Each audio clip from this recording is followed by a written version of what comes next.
Hezbollah does not seek war with Israel, but will assuredly win if such a war were to break out, leader Hassan Nasrallah said Friday, a day after reports claimed the Jewish state bombed Hezbollah military targets in Syria. Nasrallah was speaking to mark 18 years since Israel pulled its forces out of southern Lebanon. The terror organization's leader said it did not fear war with the Jewish state. "Threats and scare tactics have no effect on us," he said. Get the Times of Israel's daily edition by email and never miss our top stories. Free sign up. He spoke of the group's advances since the 2000 withdrawal. Weapons Hezbollah had before the Israeli pullout were minor and incomparable to those it possesses today. Nasrallah blamed Israel for the Thursday night strike on a military airport in western Syria. He did not confirm reports that the targets of the attack were munitions depots belonging to Hezbollah. "The enemy is always in our skies," he said. Yesterday, from Lebanese airspace, it attacked in Syria. Nasrallah also spoke of recent U.S. efforts to impose harsher sanctions targeting the group's funds. "The goal is to dry up funding for the resistance," he said. "Some of our funding may be hurt as a result, but I tell America, the Israeli enemy and their agents, you misunderstand the resistance in its people. They think we're Iran's mercenaries, that they'll stop our funds and we'll stop operating." The U.S. has been imposing sanctions on the group for decades. However, a new wave last week appears to be more serious about targeting the group's top leadership as well as businessmen and companies that Washington says are funding the organization that is heavily involved in Syria's 7-year war, providing strong military backing for President Bashar Assad's forces.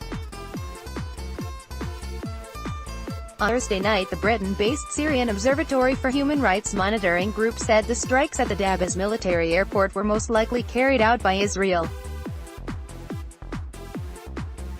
The Israel Defense Forces refused to comment on the attack. The Dabas airbase, also known as Al-Qasr Air Base, and the surrounding area are known to be a stronghold for Hezbollah and Iran-backed militias.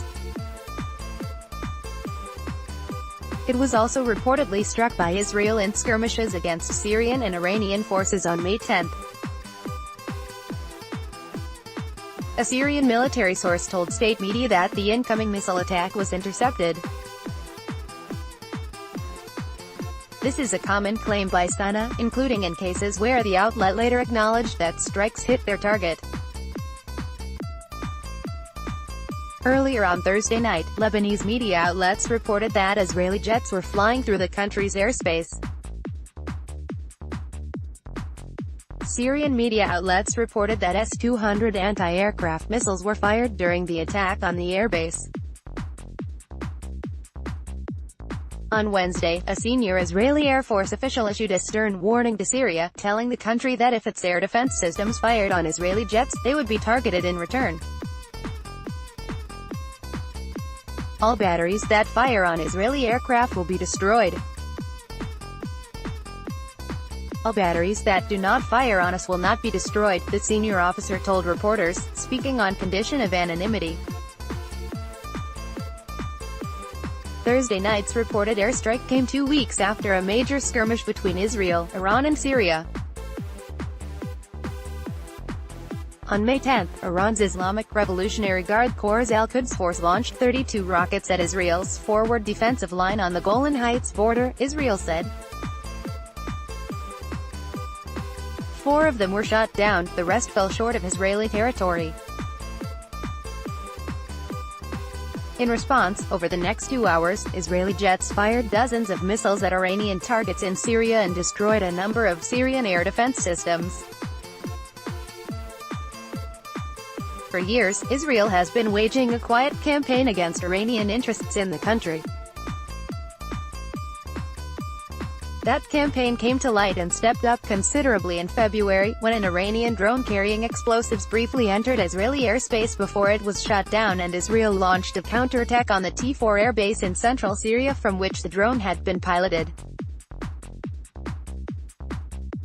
During the aerial bombardment, an Israeli F-16 was shot down by a Syrian anti-aircraft missile, prompting the Air Force to launch a second round of strikes, this time against Syria's air defenses.